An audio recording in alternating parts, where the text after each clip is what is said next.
چین کی تاجکستان میں موجود اپنے شہریوں کو افغانستان کے ساتھ سرحدی علاقے سے انخلاء کی ہدایت۔ محترم ناظرین، آپ اس وقت دیکھ رہے ہیں جویا نیوز نیٹ ورک پلس اور میں ہوں ماریہ سجاد۔ چین نے تاجکستان اور افغانستان کے سرحدی علاقے میں سنگین سیکیورٹی صورتحال پر تاجکستان میں چینی سفارت خانے نے اسی علاقے سے اپنے شہریوں کو ایک بار پھر انخلاء کی ہدایت دی۔ چینی میڈیا کے مطابق تاجکستان میں قائم چینی سفارت خانے نے پیر کے روز ایک بار پھر سیکیورٹی الرٹ جاری کرتے ہوئے کہا کہ تاجکستان اور افغانستان کی سرحد پر صورتحال بدستور کشیدہ ہے۔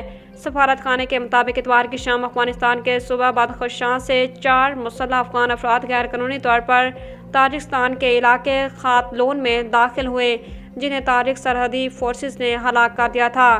چینی سفارت خانے نے سرحدی علاقوں میں موجود چینی کمپنیوں اور شہریوں پر زور دیا کہ وہ علاقے کی سیکیورٹی صورتحال پر گہری نظر رکھیں، حفاظتی اقدامات مزید مضبوط بنائیں اور جلد از جلد سرحدی علاقوں سے انخلاء کریں۔